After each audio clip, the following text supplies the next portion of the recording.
조갑제 TV 시청자 여러분 안녕하십니까? 2019년 12월 12일 오전입니다.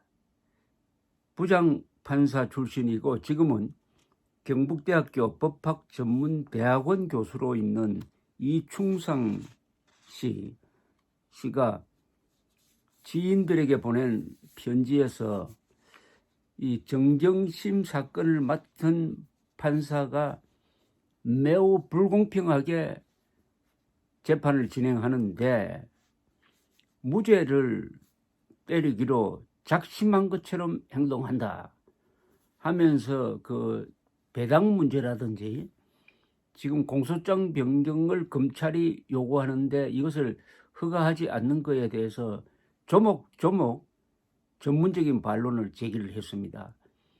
특히 이 정권이 구체적 사안에까지 이제는 개입하는 것으로 생각한다. 이 재판 뒤에 정권의 힘이 느껴진다 하는 요지의 이야기를 했습니다. 아주 전문 법조인이 하기 힘든 발언을 한 셈인데 그 내용을 소개를 해드리겠습니다.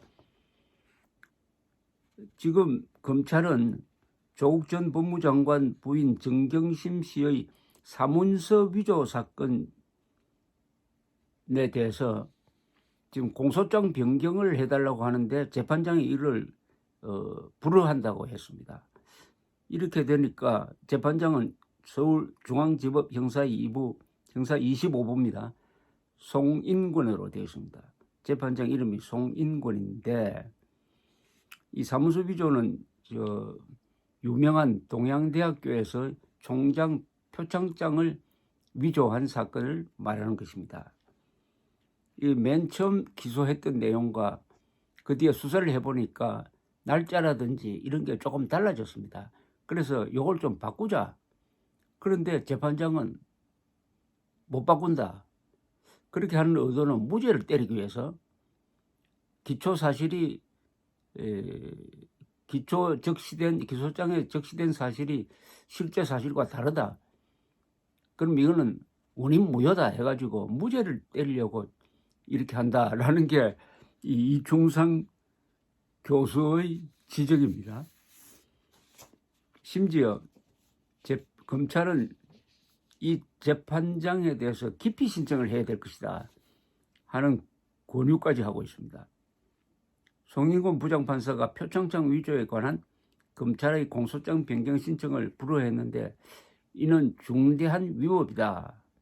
재판부가 불공평한 재판을 할 염려가 있으니 검찰은 송 판사에 대해 기피 신청을 하기 바란다고 했습니다. 그러면서 정 씨가 동양대 총장 명의 표창장을 위조했다는 기본적 공소 사실에서 검찰이 변경한 것은 5가지밖에 안 된다고 하면서 반드시 공소장 변경을 받아들여야 된다는 겁니다. 공소장 변경이 뭐 범죄 내용이 달라진다든지 하는 게 아니고 날짜 그리고 몇 개의 기본 사실의 변경이고 전체 성격은 바뀌지가 않으니까 이것은 반드시 공소장 변경을 허가해야 된다는 게 이충상 교수의 주장입니다. 이 경기고 서울대 법대를 나온 이충상 교수는 1988년 판사로 임명돼 가지고 대법원 재판연구관 서울중앙지법 영장전담 부장판사를 지내고 변호사로 활동하다가 경북대에서 민사소송법을 가르치고 있습니다. 이충상 교수의 입장문에 따르면 이 교수가 꼽은 5가지 항목은 뭐냐 하면은 공소장 변경 5가지 항목은 공모자를 성명불상자에서 딸 조민으로 위조 일시를 2012년 9월 7일에서 2013년 6월로 위조 장소를 정시 연구실에서 자택으로 위조 목적을 유명대학원 진학에서 서울대 의학전문대학원 진학으로 이렇게 공소장 내용을 바꿨다는 겁니다. 또 위조 방법을 컴퓨터 파일로 표창장을 출력해서 총장 직인을 라인하였다 해서 정경심 아들의 상장을 캡처해 워드 문서에 삽입해 그중 총장 직인 이미지를 붙여 넣었다로 이렇게 바뀌었다는 겁니다. 이 교수는 이는 종전보다 내용을 구체적으로 특정해서므로 피고인의 방어권 행사에도 불리하기는커녕 오히려 유리하다. 위조 장소와 위조 방법이 변경되어도 기본적 공소 사실은 변경되지 않았다. 그렇다면 반드시 공소장 변경을 허가를 해야 되는데 송 판사는 마치 검찰의 기소가 원칙적으로 잘못된 것처럼 억지로 흠집을 내고 있다. 억지로 흠집을. 검찰은 송 판사의 부당한 조치에 굴복해 첫 공소를 취소하지 말고 공소장 변경 신청서의 내용으로 별도로 기소하는 것이 옳다. 그러니까 받아들이지 않으면은 변경된 사실에 기초한 공소장으로서 한 번 더 기소를 해가지고 재판을 받도록 하라. 그러니까 동일 사안에 대해서 재판이 2개가 열린다는 겁니다. 이 교수는 하나의 표창장 위조를 놓고 2개의 재판이 진행되는 한 번도 가지 않은 상황이 벌어져도 그 책임은 전적으로 송 판사에게 있다. 공소장 변경을 허용했으면 재판 하나라고 되는데 그걸 받아주지 않으니까 그러면 공소장을 아주 다듬어 가지고 변경된 사안을 집어넣어 가지고 다른 재판을 하나 더 만든다는 겁니다. 송 판사는 정 씨에게 무죄를 선고하려고 작심하고 공소장 변경을 허가하지 않는 것으로 보이는데 그의 공소장 변경 불허가 위법하다는 것은 항소심이 판단할 것이다 라고 했습니다. 무죄를 선고하려고 작심하고 있다. 그러니까 기소장과 기본적 재판을 통해서 확인되는 게 차이가 난다. 그러니까 이걸 근거로 해가지고 무죄를 하려고 하니까 검찰은 그것을 막기 위해서 정확한 날짜, 그 뒤에 수사로 밝혀진 정확한 날짜를 바꾸겠다는 겁니다. 그러니까 조작하겠다는 게 아니에요.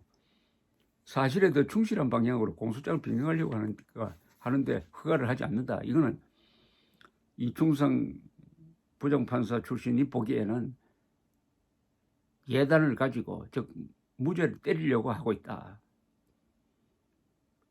이충성 판사는 또 이렇게 지적했습니다. 송 판사는 법관 정기 인사가 아닌 때에 형사재판장으로 옮겨졌다면서 조 전 장관 동생의 영장을 기각해 큰 비판을 받은 명재권 영장전담 부장판사가 정기 인사가 아닌 때에 옮겨진 것과 비슷하다. 송 판사에게 정시 사건이 재배당된 것 자체가 부적절하다. 재배당 전 다른 재판장이 정 씨의 편을 들어주지 않자 정 씨의 편을 들어줄 것으로 예상되는 송 판사에게 인위적으로 재배당된 것 같다. 이게 사실이라면 이거는 이 김명수 대법원장 휘하의 이 사법부는 믿을 수 없다는 겁니다. 만약 이게 사실이라면 어떤 판사가 어떤 성향을 가지고 있으니까 저 판결에서는 요런 판결을 할 것이다라고 예상을 해가지고 그 자리에 판사를 앉혀가지고 이 정권이 원하는 결과를 얻겠다? 이것은 협잡 아니겠어요? 이 교수는 그렇게 보는 이유가 이렇습니다. 송 판사가 경제사건 전담부의 재판장이라서 그에게 정씨 사건을 재배당했다고 둘러대지만 정씨의 공소사실 15개 중 경제사건은 일부에 불과하다. 현 정권이 사법부 장악을 넘어서 구체적 사건의 처리에까지 개입하는 것이 아닌가 생각한다. 이렇게 적었습니다. 앞서 검찰은 지난 9월 동양대 표창장 위조건으로 정 교수를 재판에 넘겼는데 11월에 검찰은 정 교수를 추가 기소를 했습니다. 이후 첫 기소에 대한 재판 과정에서 검찰은 추가 수사 결과를 반영하여 범죄 혐의를 변경하기 위한 공소장 변경을 신청했는데 이번에 받아들이지 않았다. 그런데 공소장 변경은 공소사실의 동일성이 인정되는 범위에서는 허용된다고 되어 있습니다. 동일성이라는 것은 공소사실이 부분적으로 바뀌더라도 사건이 같은 사건이다 이거죠. 사건을 완전히 별도의 사건으로 하는 게 아니라 지금 기존 사건에 대한 세부적 사실관계를 조정하는 것은 반드시 받아들여줘야 된다는 이야기인데, 그 뭐 상식 아니겠습니까? 그렇지 않으면 지금 통일 사안에 대해서 옛날 기소장에 의한 재판이 하나 이루어지고 새로운 기소장에 의한 재판 두 개가 이루어지는 우리나라 역사상 처음 있는 일이 벌어질 것 같다. 이렇게 된 데는 정권의 영향력이 좀 들어가고 있다. 중대한 문제 제기를 했습니다. 감사합니다.